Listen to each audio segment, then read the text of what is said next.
Bismillahirrahmanirrahim. Assalamualaikum warahmatullahi wabarakatuh. Perkenalkan, nama saya Ihsan Malik Amrullah dari kelas 7C. Insya Allah akan mengerjakan UAS dari mata kuliah pengembangan bahan ajar PAI dengan dosen pengampu Bapak Haji Yudi Irfan Daniel Esos IMAG. Baik, kita langsung saja kepada pertanyaan pertama. Pertanyaan pertama yaitu bagaimana analisis peran dari masing-masing pihak, yaitu antara guru dan peserta didik, tentang dalam menciptakan media ajar yang relevan, inovatif, serta berikan contohnya. Nah, kita lihat dari peran guru dulu, dari sudut pandang peran guru. Nah, di sini peran guru yaitu sebagai fasilitator dan inspirator.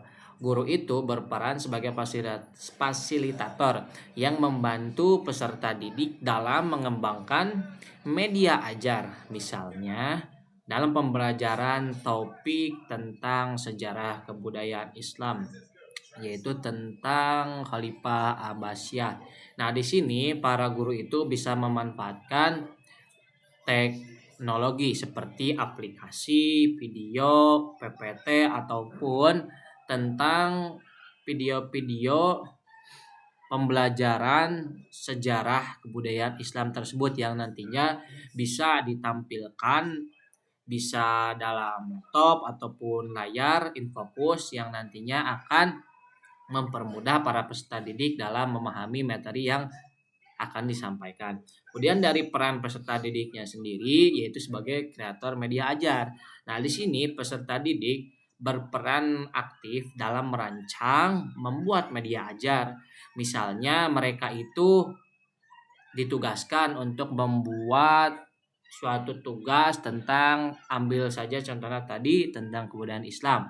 Nah, di sini peserta didik itu bisa membuat video animasi tentang materi-materi yang sudah ditugaskan oleh para guru atau para pendidik. Nah, di sini juga peserta didik diberi kebebasan untuk memilih cara mana saja yang menurut mereka menarik dan relevan bagi mereka untuk menjelaskan materi yang sudah ditugaskan atau dijelaskan oleh para pendidik.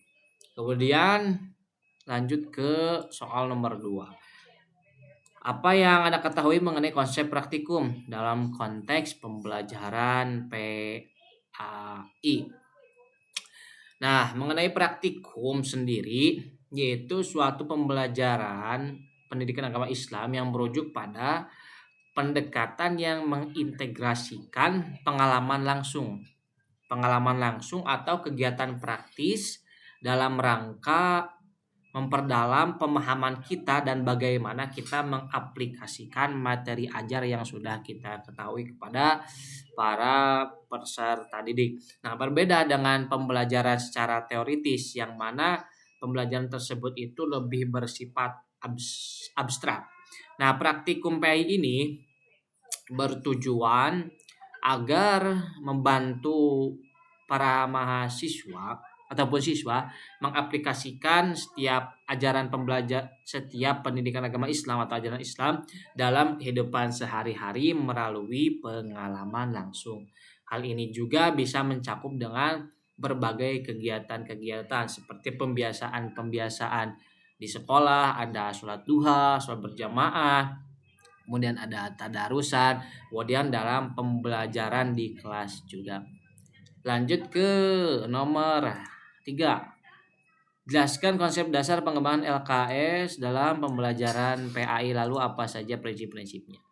Nah, lembar kerja siswa atau LKS dalam pembelajaran pendidikan agama Islam atau PAI merupakan suatu alat atau media pembelajaran yang mana dirancang untuk membantu siswa dalam melakukan eksplorasi dan refleksi terhadap materi-materi yang sudah dipelajari, sekaligus mengembangkan keterampilan praktis dari para peserta didik yang diperlukan dalam mengaplikasikan ajaran Islam dalam kehidupan sehari-hari mereka.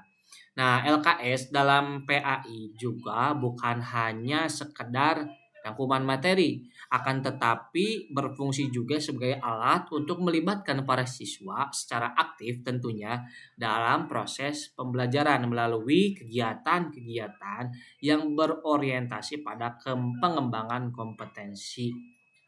Adapun untuk prinsip-prinsip pengembangan LKS itu diantaranya ada relevansi dengan materi ajar, yang kedua ada aktivitas yang mendorong keterlibatan aktif, yang ketiga ada berorientasi pada pengembangan karakter peserta didik, keempat menggunakan pendekatan kontekstual, dan yang terakhir kelima mendorong pengembangan keterampilan berpikir dan kreatif dari para peserta didik. Lanjut ke nomor yang keempat. Jelaskan langkah-langkah yang perlu dilakukan untuk menganalisis kebutuhan bahan ajar PAI di jenjang SD dengan kelas yang terdiri peserta normal dan anak berkebutuhan khusus atau ABK. Untuk menganalisis kebutuhan bahan ajar pendidikan agama Islam atau PAI di jenjang sekolah dasar, terutama dalam kelas yang terdiri dari peserta didik yang normal dan anak yang berkebutuhan khusus atau ABK, di sini memerlukan pendekatan yang cenderung harus holistik dan inklusif. Tujuannya apa? Tujuannya adalah untuk memastikan bahwa bahan ajar yang telah disusun itu dapat memenuhi kebutuhan-kebutuhan dari semua peserta didik tanpa terkecuali. Baik itu yang memiliki kemampuan akademik normal maupun yang memiliki kebutuhan khusus. Adapun langkah-langkah yang perlu dilakukan untuk menganalisis kebutuhan bahan ajar PAI di kelas inklusif, contoh konkretnya seperti ada nih siswa dengan gangguan pendengaran yang kurang, maka dalam bahan ajarnya itu memerlukan bahan ajar yang lebih visual. Jadi kita itu lebih menitik beratkan bagaimana penyampaian materinya itu dalam sisi visualnya, seperti dengan gambar-gambar atau video animasi dengan ditambahkan teks-teks yang sesuai dengan materi yang akan diajarkan. Kemudian bisa anak dengan gangguan spektrum autisme yang memungkinkan mereka itu butuh dengan instruksi yang lebih jelas dan terstruktur serta pengurangan akan distraksi-distraksi dari lingkungan sekitar mereka. Lanjut ke nomor terakhir yang kelima. Bagaimana menyesuaikan materi bahan ajar PAI untuk siswa SMP, SMA, dan SMK yang memiliki karakteristik usia, tingkat kedewasaan, serta minat belajar yang berbeda. Nah, untuk menyesuaikan bahan ajar pendidikan agama Islam PAI untuk jenjang SMP, SMA, dan SMK memerlukan pemahaman terhadap karakteristik setiap jenjang siswa. Seperti SMP itu masih fokus pada pemahaman dasar dan pengalaman menarik. Seperti siswa SMP itu sedang dalam tahap eksplorasi diri dan pembentukan identitas. Kemudian juga siswa SMP itu lebih cenderung tertarik pada aktivitas-aktivitas yang melibatkan pengalaman langsung dan secara visual.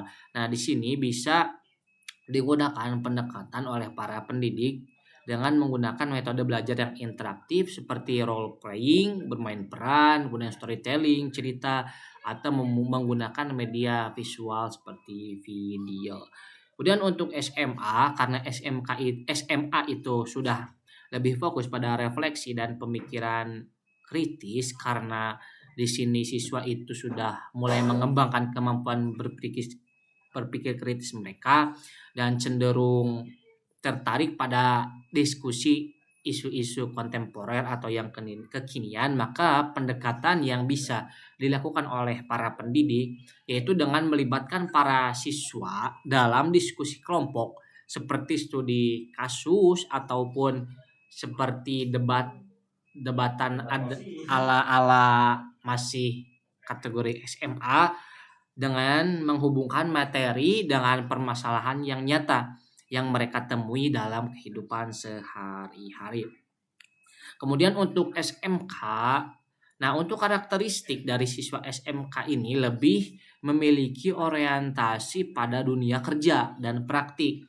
Maka bisa digunakan pendekatan seperti memberikan studi kasus yang tentunya relevan dengan bidang keahlian mereka, kemudian menunjukkan bagaimana nilai-nilai Islam itu diterapkan dalam dunia bekerja. Nah, mungkin itu jawaban-jawaban untuk UAS dalam mata kuliah pengembangan bahan ajar PAI. Sekian dari saya, Ihsan Malik Amrullah.